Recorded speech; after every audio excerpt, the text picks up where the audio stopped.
Okay, so this time I'm going to be going over an externally visible server.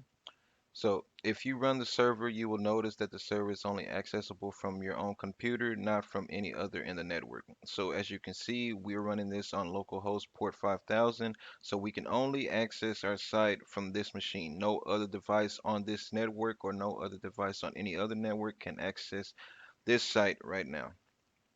This is the default because in debugging mode, a user of the application can execute arbitrary Python code on your computer.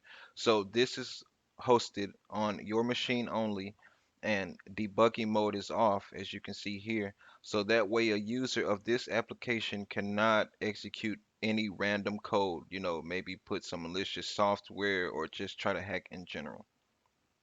If you have the debugger disabled or trusted users on your network, you can make the server publicly available simply by adding hyphen host 0000 to the command line, and then we use the command flash run hyphen host 0.0.0.0.0.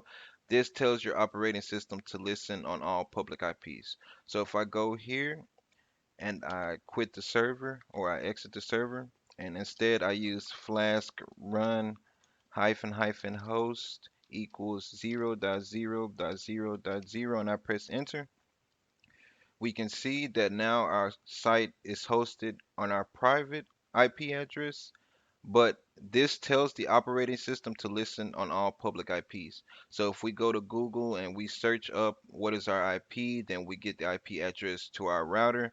Then now we can listen on that IP for any connections to this private IP address or to our private network. So any device on our network.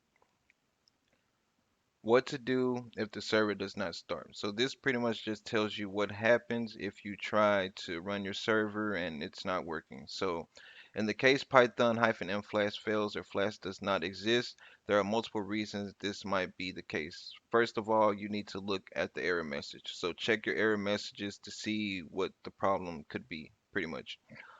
Old version of Flash, versions of Flask older than 0.11 used to have different ways to start the application.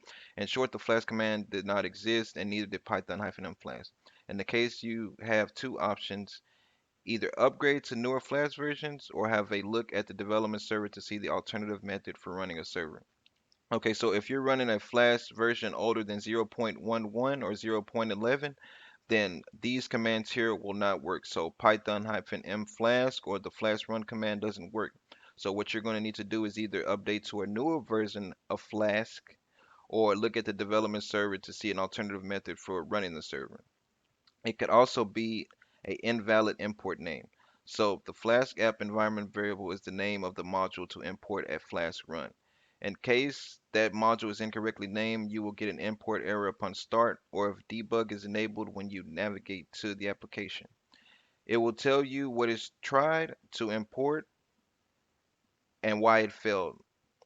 Okay, so the Flask app environment variable is pretty much going to set the name to whatever module we're going to run. So in this case, since I used app.py, I don't really have to use this command, but let's just say I named this something else like hello.py. Then what that does is that's pretty much setting up the command for Flask run so we can be able to run our Flask app.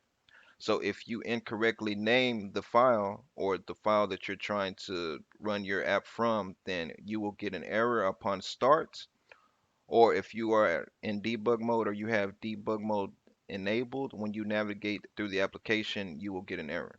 And then it will tell you what happened with the import and what's going on.